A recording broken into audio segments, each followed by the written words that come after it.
Programme سنیے معلومات کا خزانہ، تحریر و آواز منصور عبد الباری۔ امام محمد بخاری حدیث کی مشہور کتاب بخاری شریف کے مصنف۔ آپ کا پورا نام امام محمد ابو عبداللہ محمد بن اسماعیل بن ابراہیم ایک بڑے عالم دین اور امام الحدیث تھے۔ آپ بخارا میں پیدا ہوئے۔ آپ کے والد آپ کے بچپن میں ہی انتقال کر گئے تھے۔ آپ کے والد کا شمار حدیث کے ثقہ راویوں میں ہوتا تھا۔ آپ نے پرورش اپنی والدہ کے زیر سایہ پائی جو انتہائی عابدہ اور زاہدہ تھی۔ بچپن میں آنکھوں کی بینائی ختم ہو گئی، لیکن والدہ کی دعاؤں اور التجاؤں کے نتیجے میں اللہ تعالیٰ نے آپ کی بینائی کو دوبارہ بحال کر دیا۔ اللہ تعالیٰ نے آپ کو بلا کا حافظہ عطا کیا۔ آپ نے اپنی ابتدائی تعلیم بخارا میں ہی حاصل کی اور آپ کو ابتدا ہی سے تعلیم کی طرف رغبت تھی۔ امام بخاری نے ابتدائی تعلیم جلیل القدر اساتذہ محمد بن یوسف بیکندی، عبداللہ بن محمد مسندی، محمد بن سلام بیکندی اور ابراہیم بن الاشعث سے حاصل کی۔ آپ نے 11 برس تک دین اور حدیث کا اتنا علم سیکھ لیا کہ علم حدیث کے ایک مشہور استاد اور عالم علامہ داخلی کو حدیث کی ایک سند پر ٹوک دیا اور اس کی تصحیح کرا دی۔ 16 سال کی عمر میں وکیع ابن جراح اور عبداللہ بن مبارک کی کتابوں کو حفظ کر لیا۔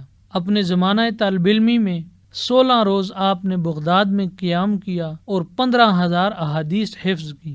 امام بخاری نے 6 سال مکہ میں سکونت اختیار کی اور کوفہ اور بغداد کثرت سے آتے جاتے تھے۔ امام بخاری نے علم حاصل کرنے کے لیے مصر، شام اور دیگر کئی ممالک کا سفر کیا۔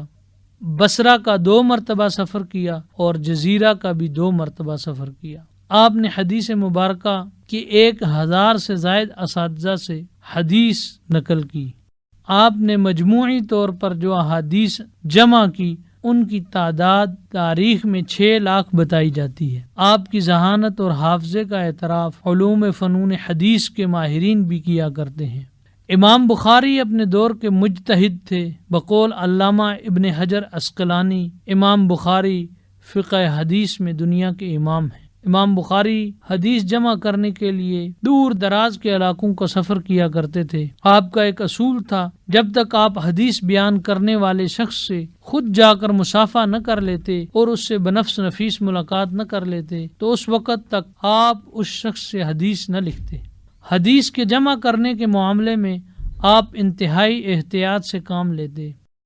آپ کی احتیاط کا یہ عالم تھا کہ کسی نے آپ کو بتایا فلاں جگہ ایک شخص حضور صلی اللہ علیہ وآلہ وسلم کی احادیث بیان کرتا ہے۔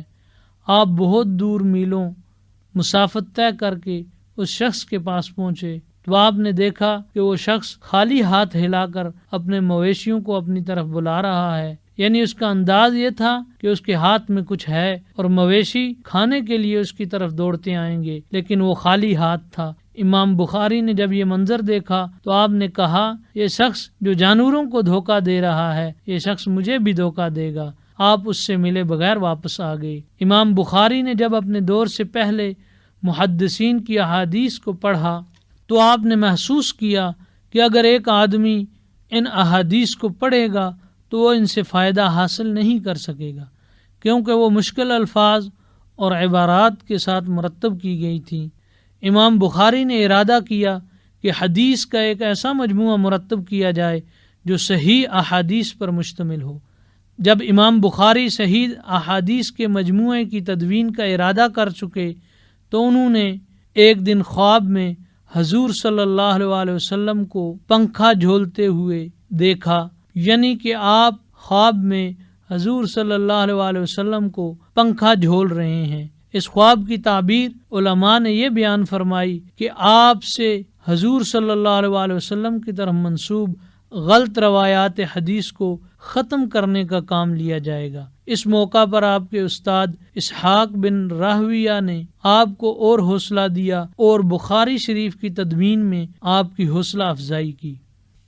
امام بخاری خود فرماتے ہیں، میں نے اس کتاب کو کعبے میں بیٹھ کر مرتب کیا ہر حدیث کے لکھنے سے پہلے 2 رکعت نماز پڑھتا اور استخارہ کرتا۔ جب یقین ہو جاتا تو میں اس حدیث کو جامع اور صحیح میں درج کر لیتا، اور جب احادیث مبارکہ کو ترتیب دینے کا وقت آیا تو میں نے مدینہ منورہ میں قبر مبارک اور منبر رسول کے درمیان جگہ کا انتخاب کیا اور وہاں بیٹھ کر یہ کام سر انجام دیا۔ محدثین اور علماء امت نے قرآن مجید کے بعد صحیح ترین کا لقب دیا۔ اس کتاب کا پورا نام الجامع المسند الصحیح من امور الرسول صلی اللہ علیہ وآلہ وسلم وستہ و ایامہ ہے۔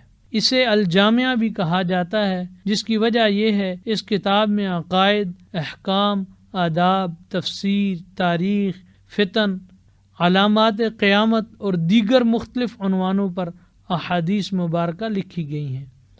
امام بخاری کی تصانیف میں صحیح بخاری کو بہت اہمیت حاصل ہے۔ آپ کی دوسری تصانیف میں التاریخ الکبیر، التاریخ الصغیر، کتاب الصعنہ الصغیر، الادب المفرد، جز رفع یدین، جز قراءہ، التاریخ الاوسط، کتاب العشریہ، اسامی الصحابہ، التفسیر الکبیر، کتاب المبسوط، کتاب الہیہ، کتاب الفوائد اور دیگر بہت سی تصانیف شامل ہیں۔ امام بخاری نے 62 سال کی عمر میں وفات پائی۔ آپ روسی ترکستان کے ایک شہر خرتنگ میں مدفون ہیں۔ ابھی آپ سن رہے تھے پروگرام معلومات کا خزانہ۔ تحریر و آواز Mansoor Abdul Bari, recording engineer Wajid Mahmood, producer Mansoor Abdul Bari, پیشکش Riphah institute of media sciences.